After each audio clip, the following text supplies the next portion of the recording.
Everybody has something to say about Conor Benn. Conor Benn and Devin Haney go back and forth. That's what I want to talk about right now in this video. What up, Fight World? It's your boy Ego, and I'm back with some more boxing. Conor Benn just fought against Peter Dobson. He did not look sensational in my view. You guys, you can say whatever you want in the comment section, but I don't think he looked amazing.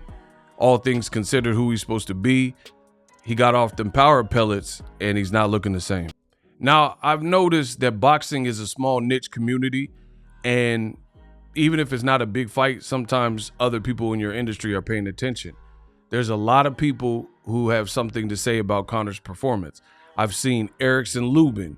He said that he's not that good. I've seen guys like Kenneth Sims and other fighters, and they're all critiquing Conor Benn. I made a separate video about it. You guys check it on the channel. Conor Benn and Gervonta Davis later had an exchange of words. But in this video, I'm going to focus more on Devin Haney. Somebody asked on Twitter, where did Conor Benn's power go? And I made a separate video about that exact subject matter, because he had these explosive knockouts over Chris Algieri and Chris Van Herding. Then he tested positive. The fight with Chris Eubank Jr. got canceled, and now all of a sudden he's going the distance back-to-back times. That is not, for someone who professes that they're clean, I would not say that is a good indication of that now your fights are going the distance when you were battering and knocking out people explosively prior to the test fail. And most people agree that Conor Benn had a body transformation, if you will. Devin Haney responded to this question, where did Conor Benn's power go? He said he left that ish in the needle. Clearly, Conor Benn's seen this after his fight with Peter Dobson, didn't like it, and he responds, how is Pillow Fist talking about power? Who the F have you knocked out recently? Come feel my power then, ussy. And he called him the P word. Now, I really do not understand how the UK continues to get away with this. What do I mean?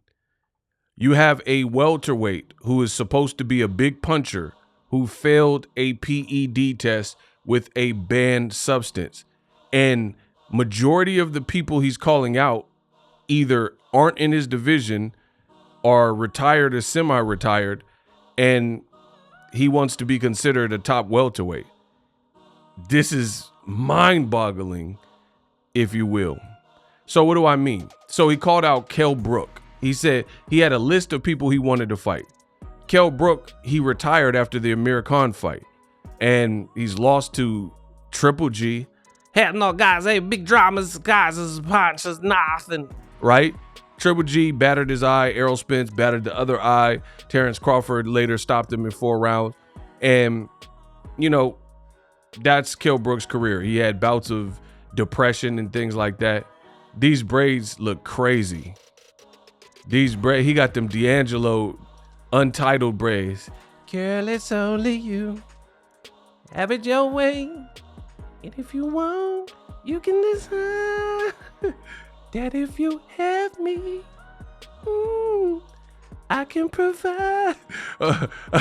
Oh my gosh, these braids. Nasty work. Look at these braids, bro.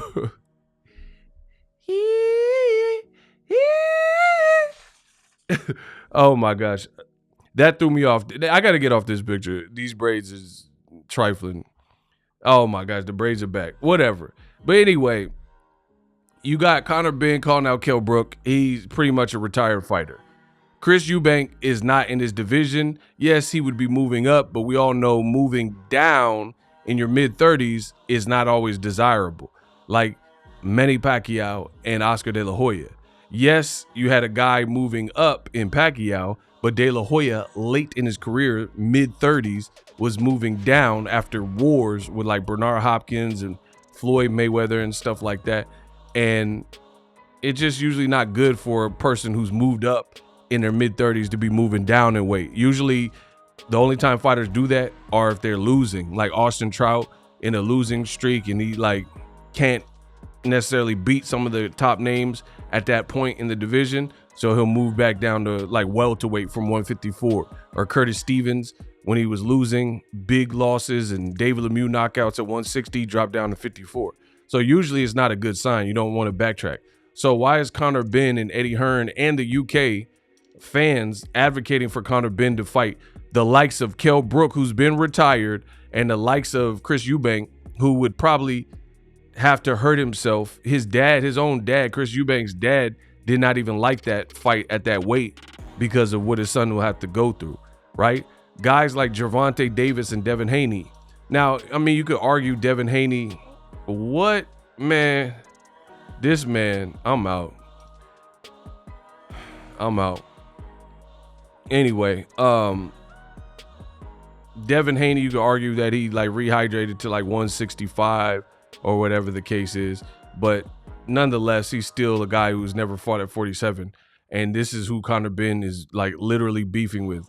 Gervonta Davis, he keeps calling him a Oompa Loompa, but you want to fight the Oompa Loompa. So I don't really understand it. You know, Devin Haney, I mean, we'll see. We'll see what's next. Some people are acting like they want to see Conor Benn versus Gervonta or Devin Haney. I mean, I had to see it to believe it, but I'm not really needing to see that next. That's just my opinion. Subscribe to the channel. Let me know what you guys think. I told you I'll make the video about Devin Haney. That beard is fake, by the way. And Conor Benn. Drop it.